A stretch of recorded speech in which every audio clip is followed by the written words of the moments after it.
We've decided to cut you out of the inheritance. You've never deserved it." My father's voice rang across the private dining room, and for a moment, everything stopped. The crystal chandelier above seemed to freeze mid-sparkle. The soft classical music playing in the background faded into nothing. Every face at that long, elegant table turned toward me with expressions ranging from smug satisfaction to barely concealed glee.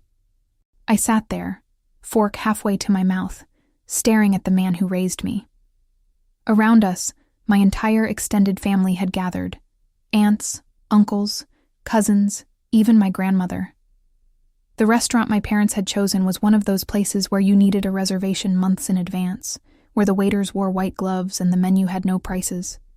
They had spared no expense for this moment. "Did you hear me, Tara?" My father stood at the head of the table, his face flushed with wine and something darker. Triumph, maybe. "You're out. Completely out." My mother sat beside him, dabbing at the corners of her mouth with a linen napkin, trying to hide her smile. My younger brother, Kevin, lounged in his chair with a smirk that made my stomach turn. My sister, Paige, wouldn't even look at me, but I could see her shoulders shaking with suppressed laughter. "That's what happens when you turn your back on family," my Aunt Carol chimed in, her voice dripping with false sympathy. "We all saw it coming." "Absolutely," Uncle Gerald added, raising his wine glass, "to family loyalty." The table erupted in agreement. Glasses clinked. People laughed. My cousin Bethany actually clapped. I set my fork down carefully, my hands steady despite the rage building in my chest. 29 years of memories flashed through my mind in seconds. Every birthday where Kevin got the bigger present. Every Christmas where Paige got the better gifts. Every family dinner where my accomplishments were brushed aside while my siblings were praised for the smallest things. But this was different. My father had called me 3 days earlier, his voice warm and inviting for the first time in months. "We're having a family dinner on Saturday. Very important. Everyone will be there. We'd really like you to come, Tara. It's been too long." I should have known better. I should have heard the trap in those words. But some stupid, hopeful part of me thought maybe, just maybe, they finally wanted to make things right. Instead, they wanted an audience for my humiliation. I looked around the table, taking in every face. My grandmother, who used to sneak me cookies when I was little, wouldn't meet my eyes. My cousin Jeffrey, who I helped through college by tutoring him every weekend for 2 years, stared at his plate. Even my Uncle Thomas, who always said I was his favorite niece, raised his glass along with everyone else. "Nothing to say, Tara?" my mother asked, her voice saccharine sweet. "No tears? No begging?" I picked up my wine glass, a very expensive Bordeaux that my father had insisted on ordering for everyone. I took a slow sip, letting the silence stretch. Then I smiled. "Congratulations," I said softly, setting the glass down. "I hope it was worth it." I stood, smoothed my dress, and picked up my purse. The table had gone quiet again, but this time the silence was confused. They had expected tears, maybe shouting, definitely some kind of scene that would give them more to laugh about later. "Wait, that's it?" Kevin called out as I turned toward the door. "You're just leaving?" I paused, looking back over my shoulder. My father's face had gone from triumphant to uncertain. My mother's smile had faltered. "What else would you like me to do?" I asked, my voice pleasant, almost curious. "You've made your decision. I accept it." "But," Paige started, but I was already walking away. As I stepped out of the private dining room and into the restaurant's main area, I heard the confused murmuring start behind me. They didn't understand. They had spent weeks planning this moment, imagining my breakdown, savoring the thought of my pain. My calm departure had stolen their satisfaction. Let them wonder. I handed my valet ticket to the attendant and waited in the cool Birmingham evening air. The restaurant was in the heart of the city's historic district, surrounded by old magnolia trees and wrought iron lampposts. It was beautiful, peaceful, a strange contrast to the ugliness I had just left behind. My phone buzzed in my purse. I pulled it out and saw a text from Kevin. "Don't think you can change Dad's mind later. This is final." I deleted it without responding. Another text, this time from Paige. "You always were dramatic." Deleted. The valet brought my car around. A modest sedan that I had bought myself, paid for with my own money from my own job. Everything I had earned. And that had always been the problem. I tipped the valet and slid behind the wheel. As I pulled away from the restaurant, I caught one last glimpse of the building in my rear-view mirror. Somewhere inside, my family was probably already celebrating, already spending the money they thought they had secured by cutting me out. They had no idea what was coming. 2 days. That was all it would take. I drove home on autopilot, my mind already 3 steps ahead. The anger that had been simmering during dinner now burned with cold clarity. They wanted to humiliate me. They wanted to break me. They thought I was weak, that I would crumble under their rejection. They had forgotten who taught me to be ruthless. My apartment was in a quiet neighborhood 20 minutes from downtown Birmingham. Nothing fancy, just a 1-bedroom with enough space for me and my cat, Winston. I had moved here 6 years ago when I started working at Brightfen Wealth Management, one of the city's most prestigious financial advisory firms. I unlocked my door, and Winston immediately wound around my ankles, meowing for dinner. I fed him, poured myself a real glass of wine, not the overpriced show-off bottle my father had ordered, and sat down at my kitchen table with my laptop. The truth was, I had been expecting something like this for months. My parents had been dropping hints, making comments about family values and loyalty and knowing your place. Kevin had been insufferable lately, constantly talking about his future, his plans, what he would do when the time came. Paige had started treating me like I was already a stranger. But I had hoped I was wrong. I had hoped that despite everything, despite the years of being overlooked and undervalued, they would see me as something more than a disappointment. That hope died tonight. I opened my laptop and pulled up a folder I had created 3 months ago. I called it insurance, though that felt too generous. It was more like evidence, proof. A detailed record of every financial transaction my parents had made in the last 5 years. See, my father thought I was just a mediocre financial analyst at a medium-sized firm. He thought my job was boring, my salary modest, my career unremarkable. He loved to compare me to Kevin, who worked in tech, whatever that meant. As far as I could tell, he mostly played video games and called it user experience research. He loved to praise Paige for her entrepreneurial spirit, even though her online boutique had been hemorrhaging money for 3 years straight. What my father didn't know was that I wasn't just any financial analyst. I was a forensic accountant specializing in asset recovery and fraud detection. My medium-sized firm handled some of the largest fraud cases in the Southeast, and I was very, very good at my job. 3 months ago, my mother had asked me for help with something she called a minor tax question. She had handed me a folder full of documents, trusting that I would do what she asked and nothing more. What she didn't expect was that I would recognize the patterns immediately: the shell companies, the offshore accounts, the creative bookkeeping that pushed right up against the edge of legality and sometimes crossed it. I had spent the next 2 months quietly gathering information. Not because I planned to use it, but because I believed in being prepared. My father had built his small real estate empire through a combination of hard work, strategic investments, and, as it turned out, some very questionable financial practices. Now I sat at my kitchen table, looking at spreadsheets that told a story my family didn't want anyone to know. My father had been siphoning money from his business partners through complicated schemes that hid his profits and inflated his expenses. My mother had been using nonprofit organizations she claimed to support as personal piggy banks.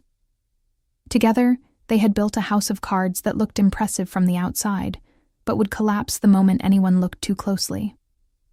And I was going to make sure someone looked very closely indeed. My phone rang. I glanced at the screen and saw my grandmother's name. For a moment I hesitated. She had been at that dinner. She had sat there and said nothing while they stripped away my inheritance, my dignity, my place in the family. But she was calling now. I answered. "Hello, Grandma." "Tara, honey." Her voice was thin, tired. "I wanted to apologize for tonight. That was cruel of your father. I should have spoken up." "But you didn't." Silence. Then, "No, I didn't. I'm sorry." I closed my eyes. Part of me wanted to forgive her, wanted to believe she was different from the rest of them. But I had learned tonight that wanting something and getting it were very different things. "Why did they do it?" I asked. "Why now?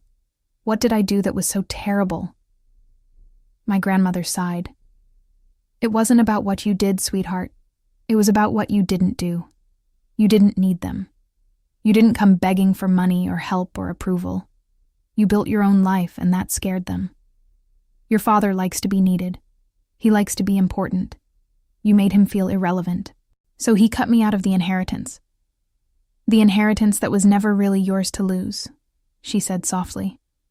"Tara, there's something you should know. Your father has been having financial troubles for the past year.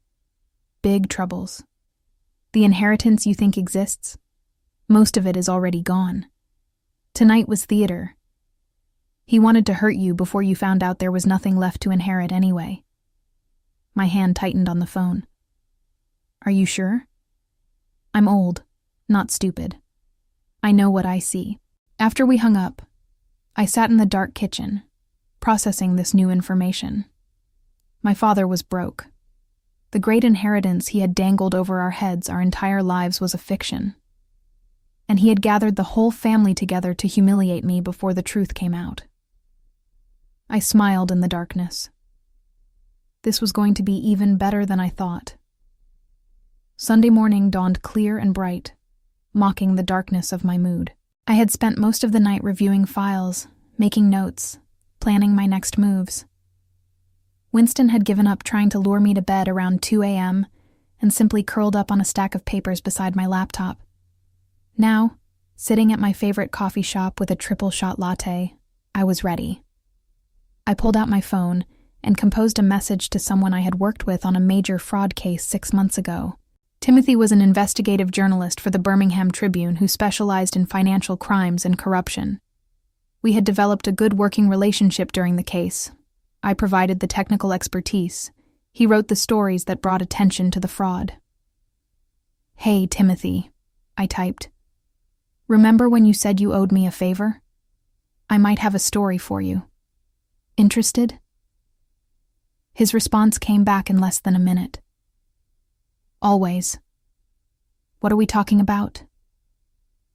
"Local real estate developer. Possible fraud, embezzlement, tax evasion, multiple victims. Want to meet?" "When and where?" We arranged to meet Tuesday morning at his office. That gave me one more day to organize everything, to make sure my case was airtight. I couldn't afford any mistakes. This had to be perfect. I spent the rest of Sunday digging deeper into my father's financial records. The more I looked, the worse it got. He had borrowed money from business partners and never paid it back. He had taken out loans using properties he didn't fully own as collateral. He had created fake companies to hide income and inflate expenses. Every transaction left a paper trail, and every trail led back to my father. My mother was complicit, of course. She had signed documents, opened accounts, moved money around.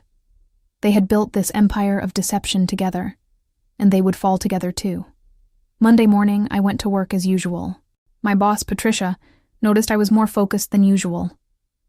"Big case?" she asked, stopping by my desk with her own coffee. "Personal project," I said. "But yes, big." She studied me for a moment. Patricia was in her 50s, sharp as a tack, and could read people better than anyone I knew. Does this personal project involve the family dinner you mentioned Friday?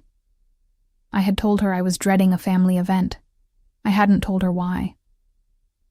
It might, I admitted. She nodded slowly. If you need anything, resources, time, advice, you let me know. Family can be complicated. Family can be toxic, I corrected. But thank you, I will. I worked through lunch, barely noticing the hours passing. By the time 5 p.m. rolled around, I had compiled everything I needed for Timothy.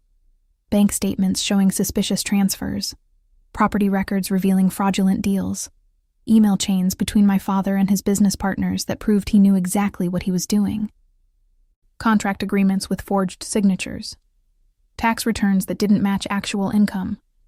It was enough to send someone to prison. That evening, Kevin called. I let it go to voicemail. He called again. I ignored it again. On the third call, I finally answered. What do you want, Kevin? Jesus, took you long enough. Look, Dad wants to talk to you. I have nothing to say to Dad. Come on, Tara, don't be dramatic. He's willing to reconsider if you apologize. I actually laughed. Apologize? For what? For embarrassing the family on Saturday. For leaving like that. For making a scene. I didn't make a scene. I left quietly. Exactly. You left. You embarrassed Dad in front of everyone. He spent a lot of money on that dinner. He spent a lot of money to humiliate me, I corrected. But I appreciate the call. Tell Dad I said no thanks on the reconsideration. You're making a mistake, Kevin warned. You don't want to be on the wrong side of this family. I'm pretty sure I'm on the only right side, I said and hung up. 10 minutes later, Paige texted. Kevin said you were rude to him. Why do you have to make everything so difficult? I didn't respond. Another text from my mother. Your father is very disappointed. You always were ungrateful. Delete. Uncle Gerald. Your parents only wanted what's best for the family. I hope you'll reconsider your attitude. Delete. Aunt Carol. Such a shame to see you throw away your family like this. Pride comes before a fall, Tara. I stared at that last message for a long moment. Pride comes before a fall. She had no idea how right she was, just wrong about who would be falling. Tuesday morning, I met Timothy at his office downtown. The Tribune's building was an old converted warehouse with exposed brick and industrial windows. His office was on the 3rd floor, a cluttered space filled with stacks of papers, coffee cups, and the faint smell of printer ink. You look tired, he observed as I sat down. Long weekend, I said, but worth it. I laid out everything I had brought. Documents, spreadsheets, timelines, evidence. Timothy's eyes grew wider with each page I showed him. Holy hell, he breathed. This is massive. How long has this been going on? At least 5 years, probably longer. I only have access to the last 5 years of records. And the victims. Multiple business partners who lost money. Non-profit organizations that got donations they never received. Investors who bought into projects that don't exist. The list goes on. Timothy leaned back in his chair, running his hands through his hair. This could take down more than just your father. This could expose an entire network of corruption in Birmingham's real estate sector. I know, I said quietly. He looked at me carefully. These are your parents, Tara. Are you sure you want to do this? I thought about Saturday night. The laughter, the mocking, the way they had all looked at me like I was nothing, like I had never mattered. I'm sure, I said. Okay, Timothy nodded. Give me 3 days. I need to verify some of this independently, talk to sources, build the story properly. Can you wait 3 days? I smiled. I've waited 29 years. 3 more days won't kill me. Wednesday morning started like any other day, except for the nervous energy buzzing under my skin. Timothy had my information. The investigation was underway. All I had to do was wait and act normal. Acting normal proved harder than I expected. At work, I kept checking my phone, expecting updates from Timothy. None came. He was being thorough, which I appreciated, but the waiting was torture. Every hour felt like a week. Around 10 a.m., my desk phone rang. Internal call. I picked up. "Tara, could you come to my office?" Patricia's voice was serious. "We need to talk." My stomach dropped. Had someone found out what I was doing? Had my family somehow gotten wind of my plans? I walked to Patricia's office, my mind racing through possibilities. She was sitting behind her desk, her expression unreadable. "Close the door and sit down," she said. I did. She folded her hands on her desk. "I had an interesting conversation this morning with a potential client. He called asking about you specifically. Wanted to know if you were available for a private consultation on some financial matters." "Who was it?" "He didn't give his real name, but the number traced back to your father's business." Ice ran through my veins. "He's checking up on me." "That would be my guess.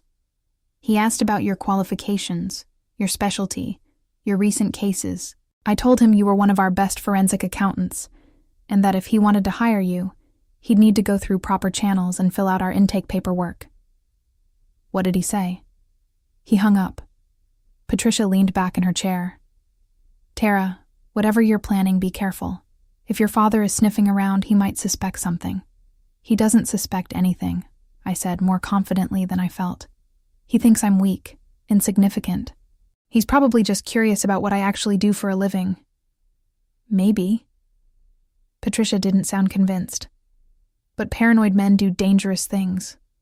Watch your back." I returned to my desk, my earlier confidence shaken. My father was making moves. Why? What had triggered his suspicion? My phone buzzed. A text from Kevin. "Dad wants to have lunch with you. Just you two. He says it's important." I stared at the message. This was a trap. It had to be. My father didn't do private lunches.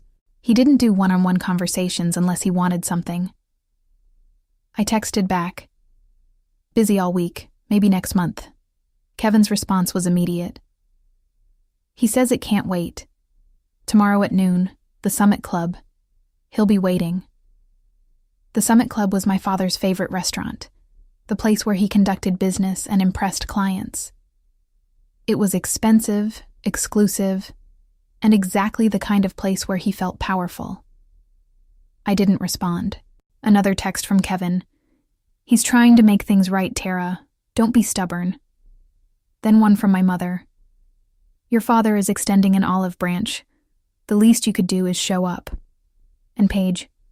"Seriously? You can't even have lunch with Dad? You're so petty." They were coordinating, pushing, trying to force me into a corner. I called Timothy. "Hey," he answered. "I was just about to call you. We have a problem." My heart sank. "What kind of problem?" "Someone contacted my editor this morning. Anonymous tip that I was working on a story based on falsified documents provided by a disgruntled family member. My editor wants to see all my sources before we run anything." "They know," I whispered. "My family knows I'm coming after them." "We don't know that for sure," Timothy said. "Could be coincidence." "My father called my office this morning pretending to be a client. Now he wants to meet me for lunch tomorrow. And you get an anonymous tip warning you off? That's not coincidence." Timothy was quiet for a moment. "Okay, so what do you want to do? We can still run the story, but it'll take longer to verify everything if my editor is being cautious." "How much longer?" "Maybe a week, 2 at most." "I don't have 2 weeks," I said. "They're circling. Whatever they're planning it now." "Then we need to be smarter," Timothy said. "Go to the lunch, see what he wants. Maybe he'll give us something we can use. Or maybe he'll try to intimidate me into backing off." Can he? I thought about Saturday night. The humiliation. The laughter. My entire family turning on me like I was nothing. No, I said. He can't. That evening, I did something I rarely did. I called my grandmother. She answered on the third ring. Tara, sweetheart, I was hoping you'd call. Grandma, has Dad said anything about me lately? Anything unusual? She hesitated. He's been asking questions about your job, your finances, whether you have any connections in the media. Why? He suspects something. Suspects what? I couldn't tell her the truth. Not yet. Just that I'm not as broken as he hoped I'd be. Tara, what are you doing? What I should have done years ago, I said. Standing up for myself. Be careful, she warned. Your father doesn't like being challenged. He gets mean when he feels cornered. I know. I learned from the best. After we hung up, I sat in my apartment thinking. My father was making moves. He was suspicious. But he didn't know exactly what I was planning, or he would have done more than request a lunch meeting. He was fishing, trying to figure out what I knew. The smart thing would be to wait. Let Timothy finish his investigation. Build the case properly. Be patient. But patience had never been my strong suit. I texted Kevin back. Fine. Noon tomorrow at the Summit Club. Tell Dad I'll be there. His response was triumphant. Good choice. He'll be pleased. I doubted that very much. That night I couldn't sleep. I kept running through scenarios in my head. What would my father say? What would he offer? Would he try to bribe me? Threaten me? Manipulate me into thinking I had imagined everything? Around 2 a.m. I got up and made tea. Winston followed me into the kitchen, meowing his disapproval at the late hour. I know, buddy, I told him. I'm being ridiculous. But I wasn't. I was being careful, thorough, strategic. I pulled out my laptop and reviewed everything one more time. The evidence was solid. The paper trail was clear. Even if my father suspected something, he couldn't erase what he'd already done. The transactions existed. The fraud was real. The victims were real. Tomorrow, I would sit across from my father and listen to whatever story he wanted to tell. I would smile and nod and let him think he was winning. And then, I would watch his world burn. Thursday morning arrived too fast. I dressed carefully. Professional but not intimidating. Confident but not aggressive. I wanted my father to see me as the daughter he thought he knew, not the woman who was about to destroy him. The Summit Club was in downtown Birmingham, on the top floor of one of the city's oldest buildings. I arrived exactly at noon and gave my name to the hostess. Mr. Anderson is already here, she said. Right this way. My father sat at a corner table with a view of the city. He stood as I approached, smiling like nothing had happened on Saturday night. Tara, sweetheart, thank you for coming. I sat down without hugging him. What do you want, Dad? His smile faltered slightly. Can't a father want to have lunch with his daughter? Not this father, not this daughter, not anymore. He sighed and sat down. I suppose I deserve that. Saturday night was harsh. Your mother and I have been talking, and we think we were too hasty. Too hasty in cutting me out of the inheritance, or too hasty in humiliating me in front of the entire family. Both, he admitted. We let emotion get the better of us. A waiter appeared with water and menus. My father ordered a scotch. I ordered nothing. You're not eating? He asked after the waiter left. I'm not staying long. Say what you need to say.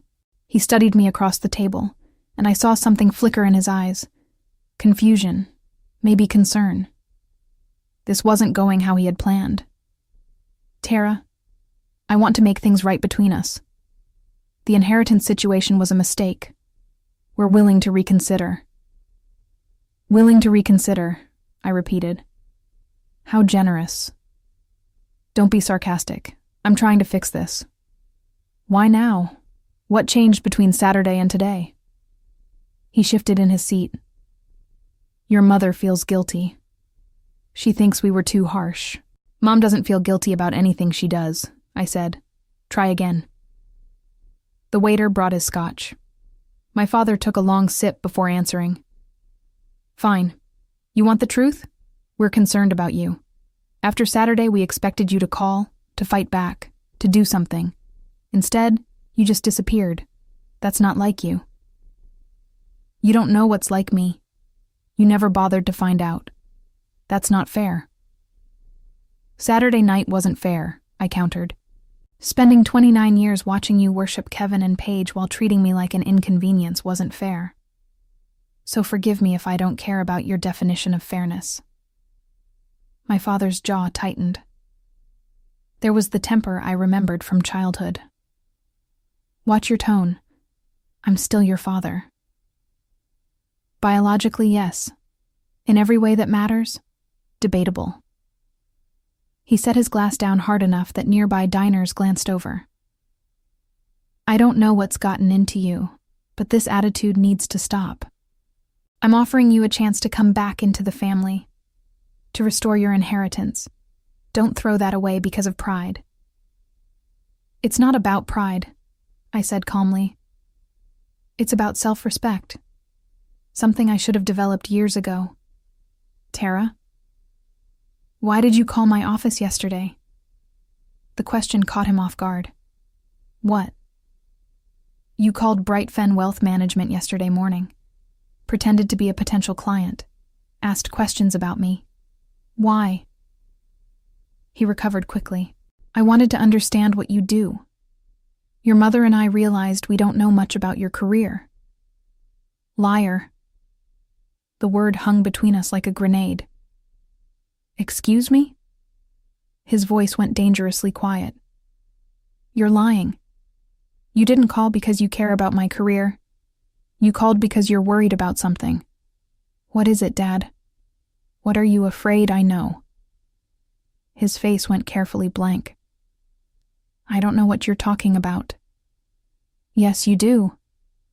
We stared at each other across the table. This was the moment. I could back down, pretend I was imagining things, accept his fake olive branch. Or I could push forward and show him I wasn't the weak daughter he thought I was. How's business, Dad?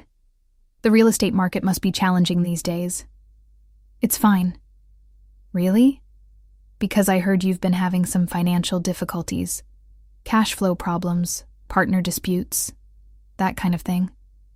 His eyes narrowed. Who told you that? Nobody told me. I figured it out. There's nothing to figure out. My business is solid. Is it? Because from what I've seen, your business is built on fraud, embezzlement, and tax evasion.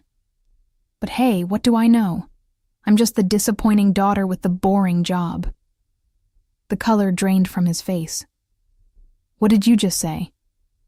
You heard me. Tara, I don't know what kind of game you think you're playing. No game. Just facts. You've been stealing from your partners for years. Using fake companies to hide income. Taking money from nonprofits. I have documentation of everything. He leaned forward, his voice low and threatening. You don't know what you're talking about. And if you spread rumors like that, I'll sue you for defamation so fast your head will spin. It's not defamation if it's true. And it's not rumors if I have bank statements, tax returns, and email chains proving everything. For the first time, I saw fear in my father's eyes. Real, genuine fear. You're bluffing. Am I? Want to take that chance? He grabbed his scotch and downed the rest of it in one gulp. What do you want? Money? Fine. I'll write you a check right now. Name your price. I don't want your money. Then what? I want you to face consequences for what you've done. To me, to your partners, to everyone you've ever used and thrown away. You ungrateful little... He caught himself, glancing around at the other diners. When he spoke again, His voice was controlled, but I could hear the rage underneath. I gave you everything, a roof over your head, food on the table, an education. This is how you repay me? You gave me the bare minimum while giving Kevin and Paige the world, and now you want gratitude? If you do this, if you try to destroy me, you'll regret it. I promise you that. Is that a threat? It's a warning. You think you're clever, but you have no idea what you're up against. I have lawyers, connections, friends in very high places. You're a junior analyst at a mid-level firm. You can't win this fight. I stood up, slinging my purse over my shoulder. We'll see about that. Tara, sit down. We're not finished. Yes, we are. I walked away, my heart pounding so hard I thought it might burst out of my chest. Behind me, I heard my father calling my name, then swearing quietly. Good.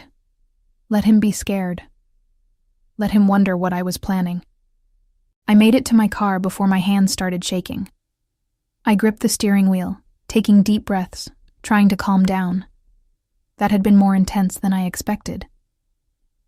My father was scared, which meant he would fight back. This was about to get ugly. My phone rang. Timothy. Tell me you have good news, I said. Mixed news. My editor approved the story, but he wants to hold it until we have comments from all parties involved. That means we need to contact your father for his side of the story before we publish. When? Tomorrow morning. I'll email him a list of questions and give him 48 hours to respond. He's not going to respond. He's going to lawyer up and try to kill the story. Probably. But ethically, I have to give him the chance. I closed my eyes. Okay, do it. And Timothy, be ready. When this breaks, it's going to get messy. I know. Are you ready? I thought about the lunch I just had. The look on my father's face when I confronted him. The way he had tried to threaten me, bribe me, intimidate me. Yeah, I said. I'm ready. That afternoon, everything changed. I was back at my desk, trying to focus on work, when Patricia appeared beside me again. Conference room, now, bring your phone. Something in her voice made me move fast. I followed her to the conference room, where 3 other senior partners were already waiting. Sit down, Tara, Patricia said. I sat. We received a call this afternoon from a law firm representing someone named Howard Anderson. They're threatening to sue our firm for defamation, harassment, and corporate espionage. They claim you've been stealing confidential information and spreading false allegations about their client. My father had made his first move. The conference room felt smaller suddenly, the air thick with tension. 4 senior partners stared at me, waiting for an explanation. Patricia's face was carefully neutral, but I could see the concern in her eyes. Who is Howard Anderson? Asked Gerald, one of the founding partners. My father, I said quietly. The room went silent. Your father is threatening to sue us because of something you did? Gerald's voice rose. Would you care to explain? I took a deep breath. This was it. The moment where I either defended myself or let my father intimidate me into silence. 3 months ago, my mother asked me for help with what she called a tax question. She gave me documents from my father's business. When I reviewed them, I noticed patterns consistent with financial fraud. I documented what I found. And then what? Patricia asked. I gave the information to an investigative journalist. He's been verifying it independently. Tomorrow he's going to contact my father for comment before publishing a story. Gerald looked like he might have a stroke. You used company resources to investigate your own father? No. I used my personal time and my own computer. The only company resource I used was my professional expertise, which I'm entitled to apply to any situation. That's a technicality, another partner, Susan, interjected. You're employed by this firm. Any work you do reflects on us. The work I did uncovered legitimate fraud that victimizes multiple people and organizations. Isn't that exactly what we do here? Not when it involves our employees' family members. Gerald slammed his hand on the table. Do you have any idea what kind of liability you've exposed us to? Patricia held up a hand.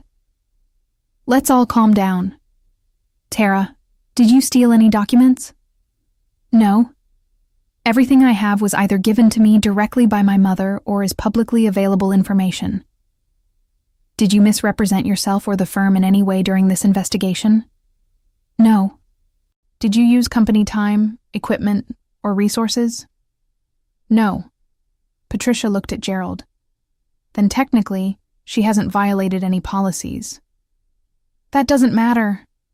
Gerald stood up, pacing. Her father's lawyers are going to drag us through court regardless. This is a disaster. My phone buzzed. A text from Kevin. Dad's lawyer is going after your job.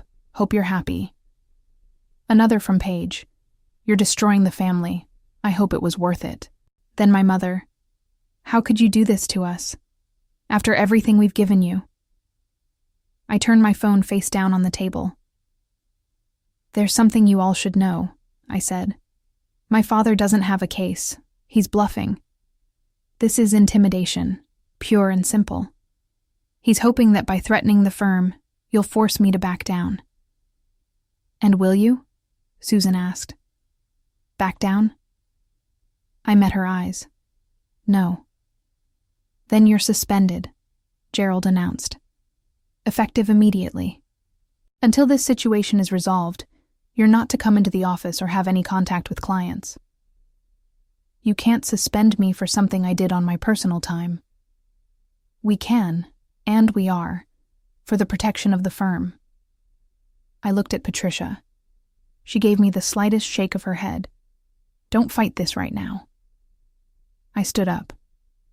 Fine. I'll be at home if you need me. I walked out of the conference room with my head high, but inside, I was shaking. My father had moved faster than I expected. He was going after my job, my reputation, my credibility. He wanted to destroy me before I could destroy him. But he had made a mistake.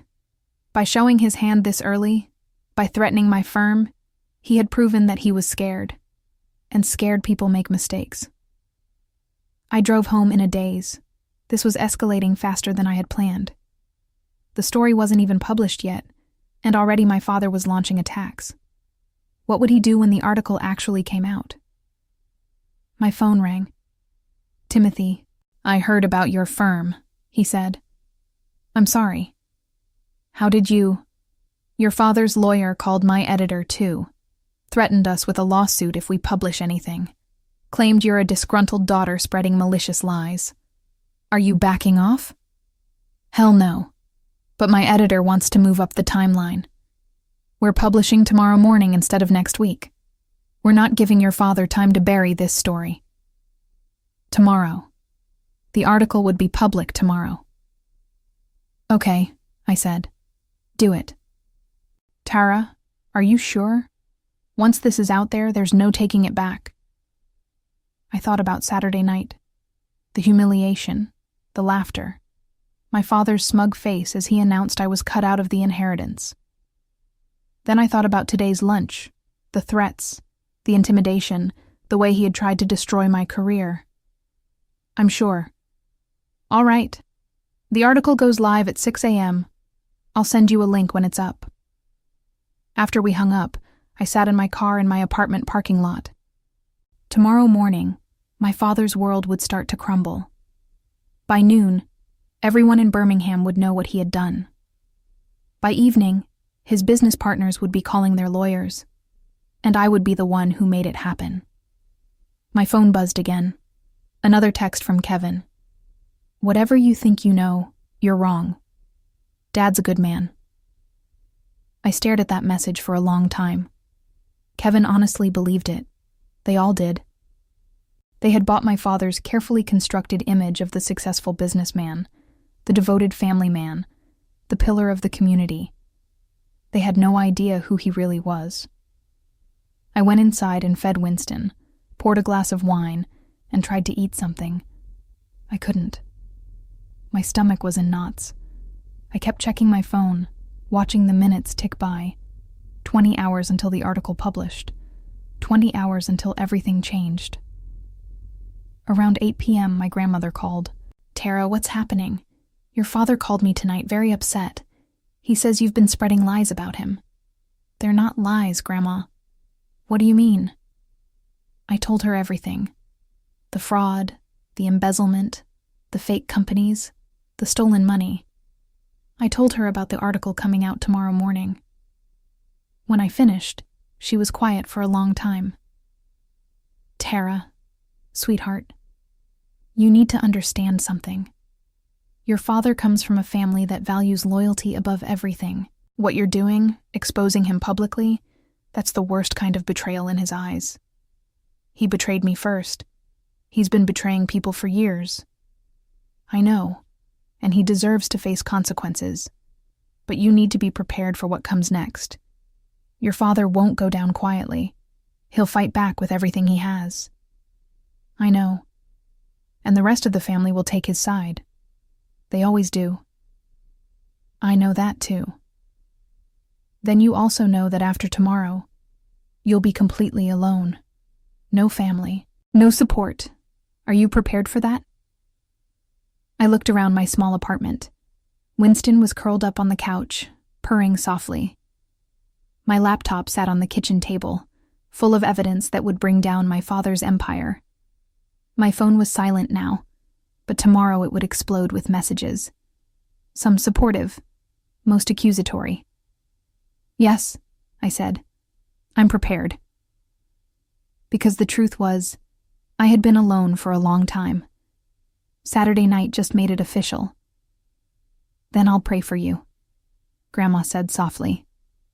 "And Tara, for what it's worth, I'm proud of you. What you're doing takes courage." "Thank you, Grandma." After we hung up, I sat in the darkness of my apartment, waiting for morning. Waiting for the article. Waiting for everything to fall apart. I didn't sleep that night. Just watched the hours pass, my laptop open, refreshing Timothy's website every few minutes, even though I knew the article wouldn't post until 6 a.m. At 5:45, I made coffee. At 5:50, I opened my email. At 5:55, I started refreshing the Tribune's website every 30 seconds. At exactly 6 a.m., Timothy's article went live. The headline read, "Local real estate developer Howard Anderson accused of fraud, embezzlement, and tax evasion." I clicked the link and started reading. Timothy had done his job well. Every allegation was carefully documented, every claim backed by evidence. He had interviewed several of my father's former business partners who confirmed the fraud.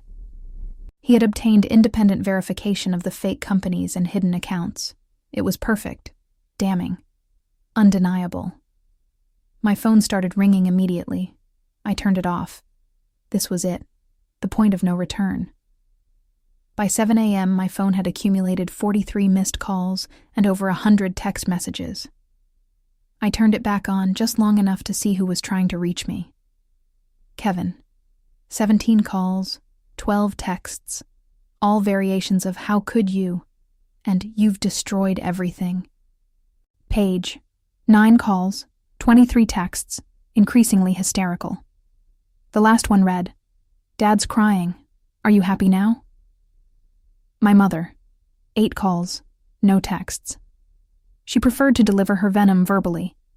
Various aunts, uncles, and cousins. Too many to count, all saying roughly the same thing. I was a traitor, a liar, a disgrace to the family name. Only one message stood out. From my grandmother. "The truth always comes out eventually. Stay strong." I made myself breakfast, eggs and toast that I barely tasted, and opened my laptop. The Tribune's website had exploded. Timothy's article had been shared thousands of times. The comments section was a war zone, split between people defending my father and people demanding his arrest. Local news channels had picked up the story. I watched one broadcast on my laptop, seeing my father's business headquarters surrounded by reporters. The anchor spoke in serious tones about allegations of fraud and the ongoing investigation. My doorbell rang. I looked through the peephole and saw Kevin standing outside, his face red with rage. Paige stood beside him, arms crossed. I didn't open the door. Kevin pounded on it. "Tara, open up! We know you're in there." "Go away," I called through the door. "Not until you explain yourself," Paige yelled. "How could you do this to Dad? To all of us?" "Everything in that article is true. You know it is." "It doesn't matter if it's true," Kevin shouted. "You don't air your family's dirty laundry in public. You don't destroy your own father. He destroyed himself. I just documented it." More pounding. "Open this door right now, Tara, or I swear." "Or what? You'll cut me out of the inheritance?" "Too late. You'll humiliate me in front of the family?" "Already done.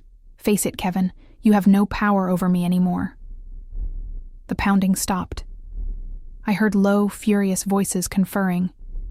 Then Paige spoke, her voice dripping with false sweetness. "Tara, please. Let's talk about this like adults. Dad wants to work this out. He's willing to forgive you if you'll just publicly retract everything." I almost laughed. "Tell Dad that's not happening." "You're making a huge mistake," Kevin warned. "Dad's lawyer is already preparing a defamation suit. You're going to lose everything. Your job, your reputation, your credibility. Is revenge really worth that?" "This isn't revenge. It's justice. Call it whatever you want. You're still going to regret this." They left eventually, but not before Kevin kicked my door hard enough to leave a scuff mark. I watched through the peephole as they got into Kevin's car and drove away, probably heading straight to my parents' house to report back. My phone rang. "Patricia," I answered. "Hello." "Tara, have you seen the article?" "Yes." "It's causing quite a stir. I've had 3 calls this morning from reporters asking about you, about whether the firm knew about your investigation." "What did you tell them?" "That you acted independently, and that we can't comment on ongoing matters. But Tara, this changes things. The evidence you gathered, it's legitimate. Gerald and the other partners are reviewing everything, and it looks like your father's threats were empty. He can't sue us for defamation when everything is true." Does that mean I'm not suspended anymore?" Patricia paused. "The partners are meeting this afternoon. I'll call you after. But between you and me, I think they're going to reinstate you. What you uncovered is massive. This is exactly the kind of case we built our reputation on." After we hung up, I let myself feel a small moment of relief. My job was safe.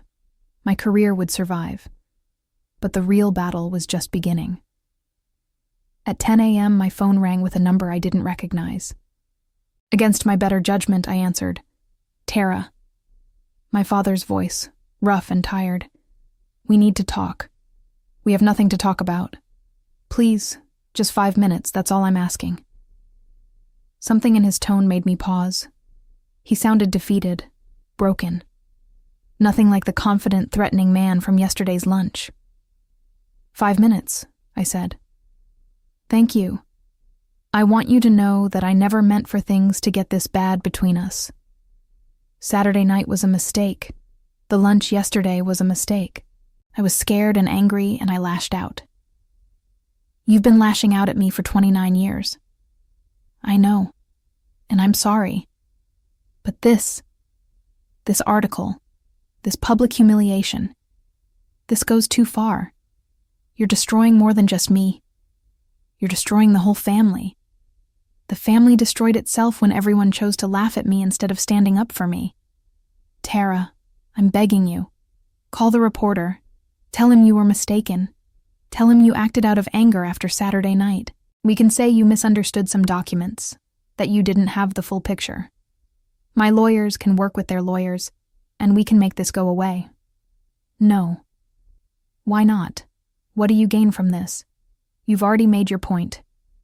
You've shown everyone that you're not someone to be pushed around. You've won. Now let it go." "I haven't won anything yet. You're still free. You still have your business. You haven't faced any real consequences. The article is consequence enough. My partners are abandoning me. My clients are demanding their money back. The bank is calling in my loans. I'm finished, Tara. You've destroyed me. Isn't that enough? Not even close. Silence. Then, in a voice colder than I'd ever heard from him, then you've made your choice. Don't expect mercy from me. He hung up. I sat there, staring at my phone, processing what had just happened. My father had gone from begging to threatening in the span of one conversation. He was desperate, which made him dangerous, but I was done being scared of him. The afternoon brought more chaos. Local news vans appeared in my apartment complex parking lot. Reporters knocked on my door, asking for interviews. I ignored them all. Patricia called at 3 p.m. with good news. You're reinstated, effective immediately. The partners reviewed your evidence and agree that you acted appropriately. In fact, we're considering taking on some of your father's victims as clients if they want to pursue civil cases. Thank you, Patricia. Don't thank me. You did this yourself. Come back to work Monday. We'll figure out the rest then. I spent the rest of Friday watching the story unfold online. More victims came forward. Business partners who had lost money, investors who had been defrauded, nonprofit organizations that never received promised donations. Each new revelation made the case against my father stronger. By Saturday morning, the State Attorney General's office had announced an official investigation. Federal investigators were looking into potential tax evasion. My father's business was effectively frozen while authorities examined his records. The family group chat, which I was somehow still part of, exploded with messages. Kevin. This is a witch hunt. Dad did nothing wrong. Paige. We need to hire better lawyers. Can anyone recommend someone? Uncle Gerald. I always knew that business was shady. I told Howard to be more careful. Aunt Carol. We should rally around him. Family sticks together. My mother. Where's Tara? Why isn't she in this chat? Oh wait, she's too busy destroying her own father to care about family. I left the group chat. Sunday afternoon, my grandmother called. I visited your father today, she said. He looks terrible. He's not sleeping, barely eating. Your mother is a wreck. Kevin and Paige are running around trying to control the damage. I'm sorry you had to see that. Don't be sorry. This was inevitable. Your father built his empire on lies, and lies always collapse eventually. She paused. But Tara, you need to prepare yourself. This is going to get worse before it gets better. What do you mean? Your father is talking about declaring bankruptcy. He's trying to move assets around, hide money. He's desperate. And desperate men do desperate things. Like what? Like trying to pin this on someone else. Like trying to make you look like the villain. He's already telling people you fabricated evidence, that you're mentally unstable, that you've always been jealous of him. He's building a narrative where he's the victim and you're the villain. Let him. The evidence speaks for itself. I know. I just wanted you to be ready. Monday morning, I returned to work. My colleagues greeted me with a mixture of curiosity and respect. Some congratulated me on the investigation. Others avoided eye contact, uncomfortable with the family drama. Patricia called me into her office mid-morning. We have 3 new clients, she said. All victims of your father's schemes. They want you specifically to work on their cases. Me? You're the expert on his financial crimes. You know his methods better than anyone. Are you comfortable with that? I thought about it. Taking on my father's victims as clients meant I would be directly involved in his downfall. It meant more confrontations, more stress, more family drama. Yes, I said. I'm comfortable with it. The first client was a man named Thomas, who had invested $200,000 in one of my father's fake real estate developments. The second was a woman named Jennifer, whose nonprofit had lost $50,000 in promised donations that never materialized. The third was a couple, Robert and Claire, who had been business partners with my father for 10 years, before discovering he had been siphoning money from their joint ventures. I met with each of them, documented their cases, and began building lawsuits. Each conversation revealed more layers of my father's deception. Each story showed another life he had damaged in his pursuit of wealth and status. By Wednesday, my father's lawyer had filed motions to freeze all investigations, claiming prosecutorial misconduct and bias. The motions were denied. By Thursday, 2 of my father's business partners had filed criminal complaints. The state attorney general announced that formal charges were forthcoming. By Friday, exactly 1 week after the article published, my father was arrested. I was at work when I got the news. Timothy sent me a text with a link to a video. I clicked it and saw my father, in handcuffs, being led out of his office by federal agents. Reporters swarmed around him, shouting questions. His lawyer tried to shield him from cameras. My father looked directly at one camera, his face twisted with rage and humiliation. I felt nothing. No satisfaction, no guilt, no triumph. Just a cold, empty certainty that justice was finally being served. My phone exploded with messages. Kevin, I hope you're proud of yourself. Paige, you did this. This is your fault. My mother, you've destroyed your father. I will never forgive you. Various relatives, accusations, insults, disownments. And then, one message from my grandmother. He made his choices. You made yours. I'm proud of you for standing up for what's right. That night, I went home and finally allowed myself to feel. The anger, the hurt, the years of being overlooked and undervalued. The humiliation of Saturday night 2 weeks ago. The fear during the confrontation at lunch. The stress of watching everything unfold. I cried for an hour, Winston curled up beside me, purring. When I was done crying, I felt lighter, cleaner, free. My father was facing justice. His victims would get their day in court. And I had proven to myself that I was stronger than anyone, including me, had realized. The trial began 3 months later. By then, the case against my father had grown to include 18 counts of fraud, 12 counts of embezzlement, and 7 counts of tax evasion.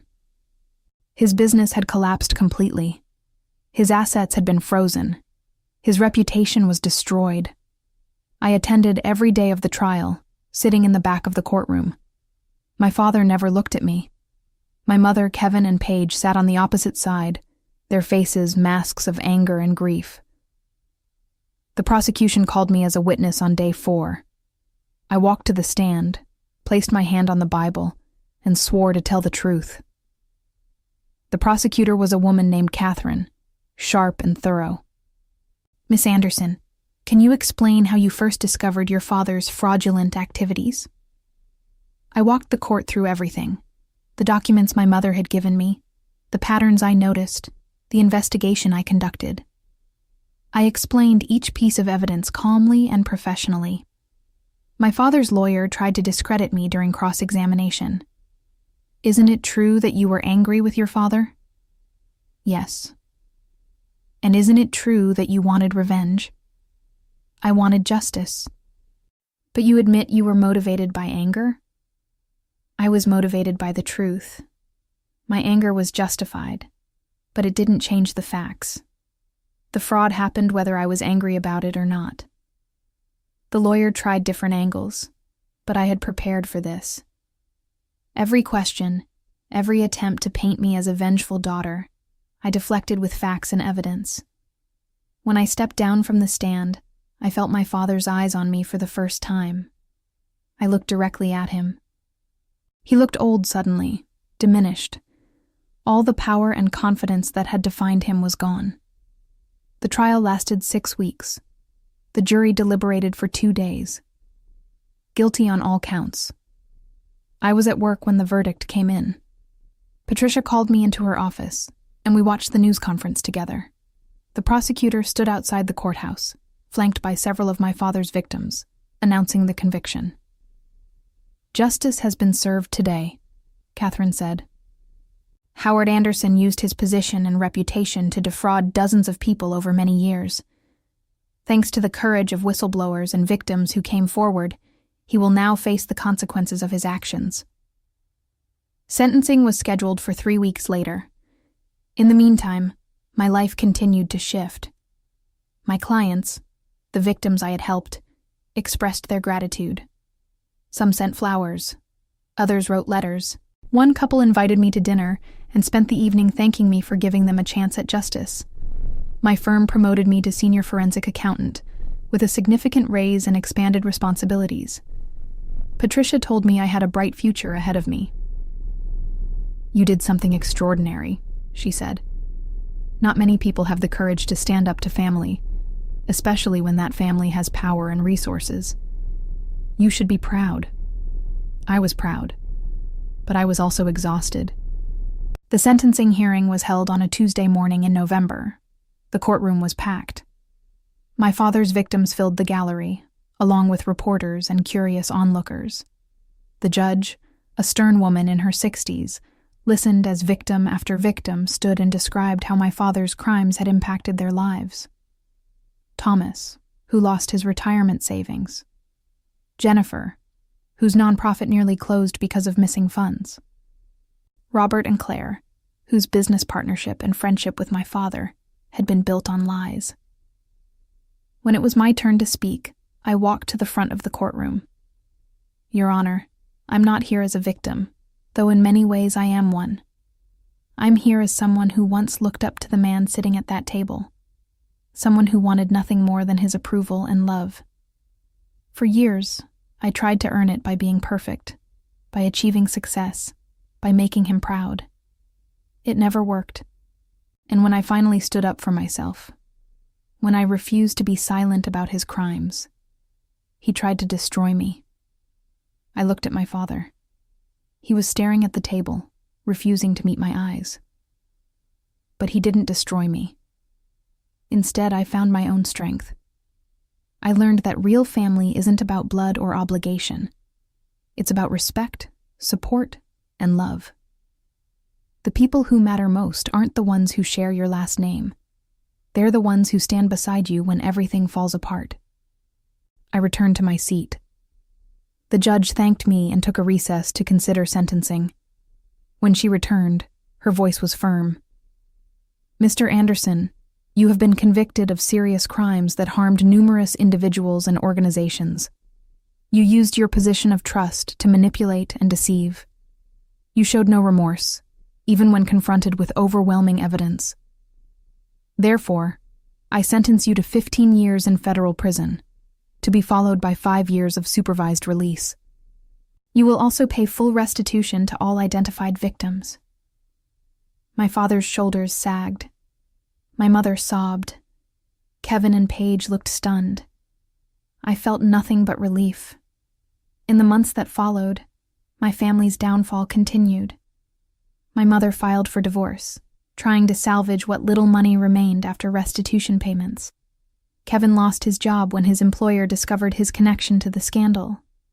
Paige's boutique finally collapsed under the weight of debt she could no longer hide. My father began serving his sentence at a federal prison in Alabama. I received one letter from him, asking for forgiveness and understanding. I never responded. Kevin and Paige both tried to reconnect with me at different times, claiming they understood now that I had been right. I politely declined. Some bridges, once burned, should stay that way. My mother sent occasional messages through my grandmother, usually complaints about how difficult her life had become. I felt no sympathy. She had enabled my father for decades and had participated in humiliating me. She had made her choices. Only my grandmother remained a constant presence in my life. We met for lunch once a month, and she never mentioned my father unless I asked. "You did what needed to be done," she told me more than once. "The rest of them will have to learn to live with the consequences of their own choices." I sat in my new apartment, a bigger place in a better neighborhood that I could finally afford with my promotion, watching the sunset through floor-to-ceiling windows. Winston lounged on the couch beside me, purring contentedly. My phone buzzed with a message from Timothy. Anniversary dinner next week? 1 year since the article that changed everything. I smiled and typed back, I'll be there.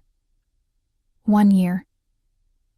It felt like a lifetime and a moment all at once. I had lost a family but gained something more valuable: self-respect, independence, and the knowledge that I could survive anything. Standing up for what was right had cost me more than I could have imagined that night at the family dinner. But it had also given me something priceless: the freedom to build a life on my own terms, surrounded by people who actually valued me. As I looked out at the Birmingham skyline, I thought about that moment 2 weeks after the article published, when my father was led away in handcuffs.